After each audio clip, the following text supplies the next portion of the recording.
तो hello friends, स्वागत करते हैं, वेलकम करते हैं हम अपने चैनल प्राइवेट स्टडी हब में। हम आपको ये दावा दिलाते हैं कि हम आपको गणित सिखा सकते हैं। जब ये बात हम बहुतों से बोलते हैं तो बहुत सारे लोगों को मिर्ची लगती है कि क्यों ये दूसरों को झोल झाल बता रहा है।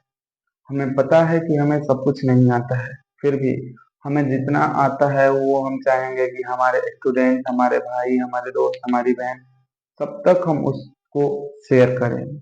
तो आइए आज के इस सेशन में बात करते हैं। आज के इस सेशन में हम लोग बात करने वाले हैं विद्यासागर अंकगणित। विद्यासागर अंकगणित का जो पार्ट 3 है, इसके बारे में बात करेंगे। चैप्टर का नाम है कि संख्याओं पर आधारित प्रश्न। और आज हम लोग प्रश्न संख्या 1 से लेकर 15 तक का डिटेल से सॉल्यूशन करेंगे। अगर आपको कहीं पर भी सुविधा, असुविधा, खेद होता है तो आप कमेंट में अपना मतलब जो भी सुविधा असुविधा होगा उसको जरूर लिखिएगा। यहाँ पर मैंने गोल इसलिए घेरा है क्योंकि ये जो एरिया है, यहाँ पर थोड़ा सा ये लाइट का इफेक्ट पड़ रहा है, जिसके वजह से बोर्ड पर चमक आ रहा है, तो आप लोगों को देखने में असुविधा होगी। इसके लिए हम बिना देर किए हुए यहाँ से प्रश्न को बताने का प्रयास करेंगे। तो आइए, हम लोग पढ़ रहे हैं विद्यासागर अंकगणित। आप लोग ये देख लीजिए, ये हम लोगों का एनसीईआरटी नवीनतम पाठ्यक्रम पर विद्यासागर अंकगणित। इसका जो सारा प्रश्न है उस प्रश्न को हम नहीं लिखेंगे, प्रश्न का नंबर देकर केवल इसका सॉल्यूशन करेंगे। जो बेसिक के 2 क्लास हैं वो लोग आप लोग जाकर देख लीजिएगा, इसका वीडियो जो है डिस्क्रिप्शन में मिल जाएगा। और आज से जो हम लोग बात करने वाले हैं वो है हम लोगों का, जैसे ही हम लोग पहले क्वेश्चन की ओर बढ़ते हैं तो हम लोगों का जो पहला क्वेश्चन है, यहाँ पर आप लोग देख सकते हैं, ये बुक है हम लोगों का, पेज नंबर है 34। और इसमें जो पहला क्वेश्चन दिया है, क्वेश्चन नंबर पहला दिया है कि 3382.53 में 8 का स्थानीय मान। अब आपको एक बात समझना होगा कि स्थानीय मान निकाला कैसे जाता है। सबसे पहले आप इस बात को ध्यान दीजिए कि यहाँ पर जो ये संख्या दिया हुआ है, इसमें 8 कहाँ है। तो हम यहाँ से अगर सॉल्यूशन करना स्टार्ट करें तो सबसे पहले हम लोग प्रश्न को लिखेंगे और यहाँ पर ये हो जाएगा हम लोगों का प्रश्न। अब यहाँ पर हमें 8 दिख रहा है तो 8 का 8 लिखेंगे। इसके बाद एक जीरो है तो एक जीरो, जितना अंक रहता है उतना जीरो रहते हैं। दशमलव है तो दशमलव, और इसके बाद 2 अंक है तो 2 जीरो। अगर इसको लिखेंगे तो इसका जो सही जवाब हो जाएगा वो हो जाएगा 80। ये हम लोगों का क्या हो जाएगा, इस प्रश्न का सही जवाब हो जाएगा।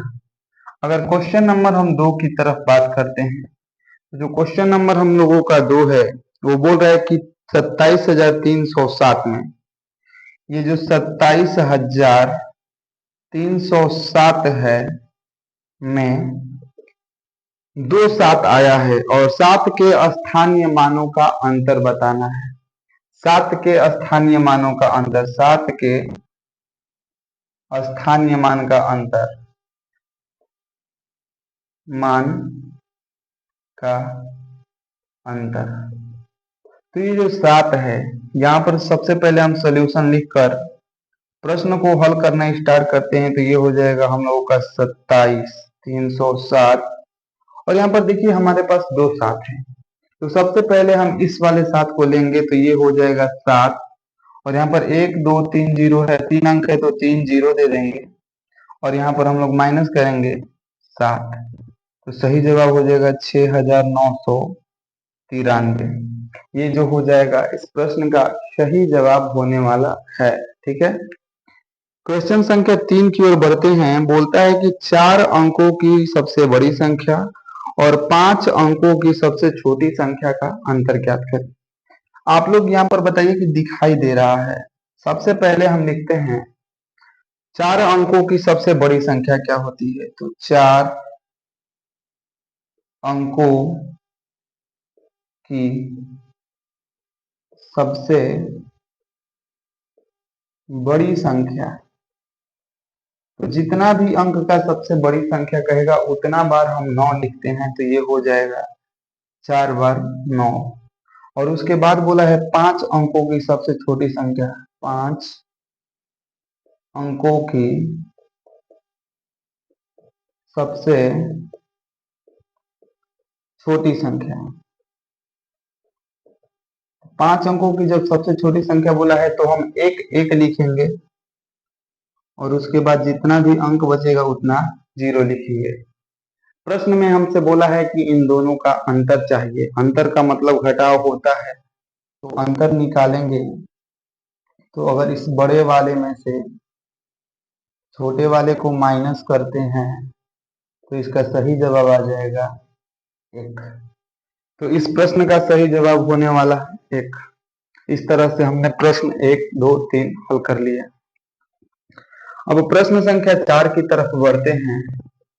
यहां से आप देखिए प्रश्न संख्या 4 आपका यहां पर आएगा। प्रश्न संख्या 4 दिया है कि 3 है, 4 है, फिर एक डब्बा है और यहाँ पर 2 और 9। 2 और 4 दिया है और ये 9 से विभाजित है, 9 से विभाज्य है। अब पूछ रहा है कि इस डब्बा के स्थान पर क्या आएगा। मेरे दोस्त, आप उस बात को याद रखिए कि जब हम आपको क्लास बता रहे थे तो 9 से विभाजिता का नियम बता रहे थे। अगर हम भाग देकर चेक करेंगे तो यहाँ पर ऑप्शन देख लेते हैं।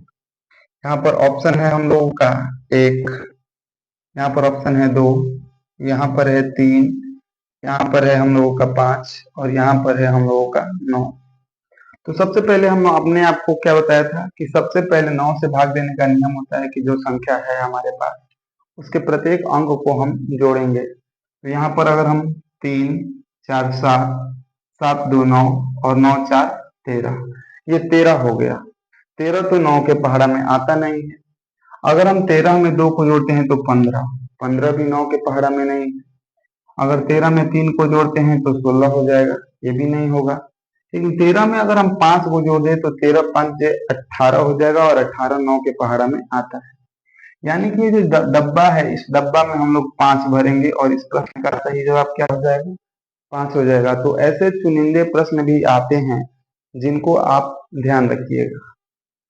प्रश्न संख्या अगर 5 की तरफ हम लोग बढ़ते हैं तो प्रश्न संख्या 5 है कि 56,800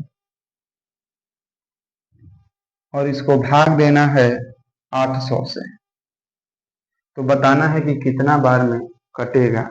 मेरे दोस्त, सबसे पहले ये 2 जीरो से 2 जीरो और 8 से कटेगा ये 7 और 1, 71 बार में। तो इसका जो आंसर हो जाएगा वो हो जाएगा हम लोग का 71। क्वेश्चन नंबर जो 6 है इसकी तरफ अगर हम बढ़ते हैं तो दिया है 80 और 80 का अभाज्य गुणनखंड पूछा है। अभाज्य गुणनखंड अगर हम आपको ऐसे बता दें कि आप कभी जिंदगी में ना भूले तो देखिए, सबसे पहले हम 80 को लिखेंगे और जो सबसे छोटा अभाज्य संख्या होता है वो क्या होता है, 2। तो हम इसको 2 से ले जाएंगे, 40 होगा। फिर अगर 2 से ले जाते हैं तो 20, फिर अगर 2 से ले जाते हैं तो 10, 2 से ले जाते हैं तो 5 और 2 से ले जाते हैं 5 से ले जाते हैं तो 1। इसको लिखेंगे 2 इंटू 2 इंटू 2 इंटू 2 इंटू 5। तो यहाँ पर देखिए 2 जो है ये 4 बार आया है तो इसको लिखेंगे 2 के पावर 4 इंटू 5। ये हम लोगों का जो है हो जाएगा फाइनल आंसर। मतलब कि जो 80 है, 80 का जो अभाज्य गुणनखंड निकालेंगे ये आएगा 2 के पावर 4 इंटू 5। ये इसका सही जवाब हुआ।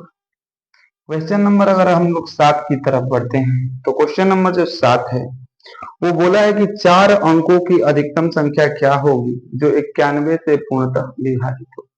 इस प्रश्न को बनाने के लिए आप ऑप्शन का भी सहारा ले सकते हैं, लेकिन हमें थ्योरी जानना है।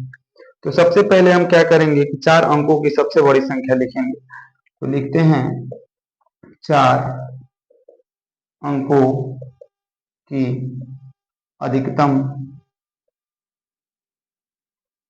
संख्या बराबर 4 9 हो जाएगा। अब बोला है कि 91 से भाग देने पर कट जाना चाहिए। तो इसमें हम लोग क्या करेंगे कि 91 से भाग देते हैं। तो यहाँ पर एक बार में जाएगा तो बचेगा हम लोगों का कितना, 8, ये बचेगा 9 और ये भी उतार लेंगे यहाँ पर तो हो जाएगा 9। अब हम लोग क्या करते हैं कि 9 बार में ले जाते हैं, तो ये हो जाएगा 9 और ये 9 9 81, तो यहाँ पर बचेगा 0 8 और ये कट जाएगा। अब अगर आप सोचिए कि अगर जो ये 81 80 बच्चा है, ये अगर 80 नहीं बचता तो जो भी संख्या आएगा वो पूरा पूरा कट जाएगा। यानी कि जो हम लोगों का ये आंसर है, इसमें से हम लोग क्या करेंगे कि 80 को माइनस कर देंगे, तो 9 1 99 19, ये हम लोगों का क्या हो जाएगा, फाइनल आंसर हो जाएगा। मुझे आशा नहीं पूरा विश्वास है कि आप लोगों को यहाँ तक पूरा समझ में आया होगा। अगर आया है तो आप इसका स्क्रीनशॉट ले लीजिए और इसको जल्दी से लिख लीजिए। तो अब हम प्रश्न संख्या 8 की तरफ बढ़ते हैं। जिसको प्रश्न संख्या 7 आया होगा उसी को प्रश्न संख्या 8 भी आएगा। बोला है कि 5 अंकों की सबसे बड़ी संख्या बताएं जो कि 277 से पूरा पूरा कट जाए। सबसे पहले हम लोग लिखेंगे 5 अंकों की बड़ी से बड़ी संख्या बराबर बड़ी से बड़ी संख्या, ये हो जाएगा 5 तो 9। जब भी बड़ी से बड़ी बोलेगा तो हम लोगों को उतना बार 9 लिखना है। अब इसको क्या करेंगे कि ये जो 5 बार 9 तो 9 आया है, इसको हम लोग 277 से भाग देंगे।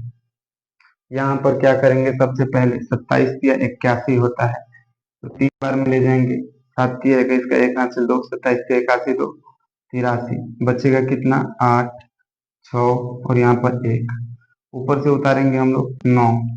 अगर 27 का पहाड़ा हम लोग कितना बार पढ़े, 7, 27 5 135 होता है, 27 5 6 बार, 6 बार में ले जा चलते हैं। सच्चक 42 का 2 हासिल 4, सच्चक 42 4 46 का 6 हासिल 4 और 6 दूनी 12 4 16, तो ये आएगा हम लोगों का, यहाँ पर बचेगा 7, यहाँ पर बचेगा 2 और यहाँ पर बचेगा 9। तो फिर एक बार में ले जाएंगे 277, यहाँ पर बचेगा 2 और ये पूरा पूरा कट जाएगा। मतलब कि अगर ये 2 नहीं बचता तो ये जो संख्या है पूरा पूरा कट जाता है। तो यहाँ पर हम लोग क्या करेंगे, इसमें से 2 को माइनस कर देंगे। अगर 2 को माइनस करते हैं तो हो जाएगा 99997, ये इस प्रश्न का क्या होगा, सही जवाब होगा। अब अगर हम आगे बढ़ते हैं तो आगे बढ़ते हुए हमें क्या मिलेगा, तो आगे बढ़ते हुए प्रश्न संख्या अगर हम 9 की तरफ बढ़ते हैं तो इसमें बोला है कि 24 और 18 में उभयनिष्ठ गुणनखंड।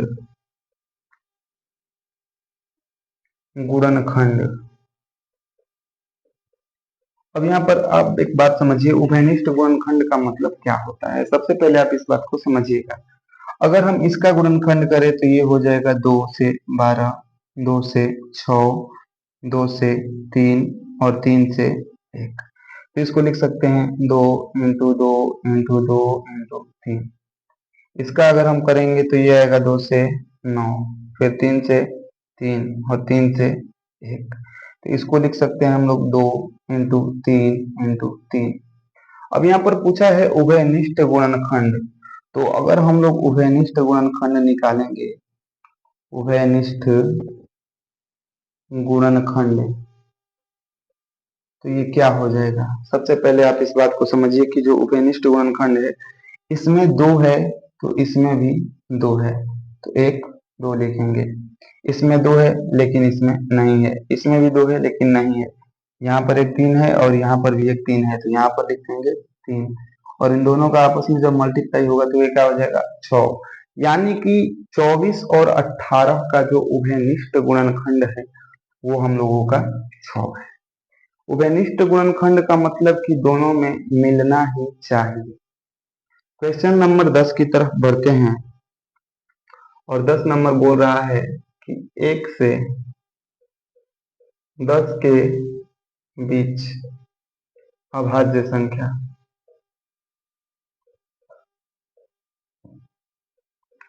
सबसे पहले आप लोगों को बताना है कि 1 से 10 के बीच कितनी अभाज्य संख्या है। तो आप लोग देखिए, हम लोग यहाँ पर इसका आंसर लिखते हैं 2, 3, 5, 7। ये 4 अभाज्य संख्या है, इससे ज्यादा कोई भी अभाज्य संख्या नहीं होगी, तो इसका आंसर हो जाएगा 4। मतलब कि 1 से 10 के बीच में 4 अभाज्य संख्या है। क्वेश्चन नंबर 11 की ओर बढ़ते हैं।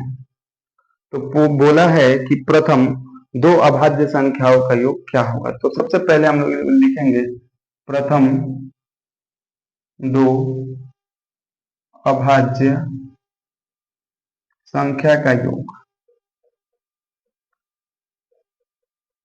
तो हम लोगों का जो पहला अभाज्य संख्या होता है वो होता है 2, और उसके बाद आता है यहाँ पर 2 है, और इसके बाद क्या है 3।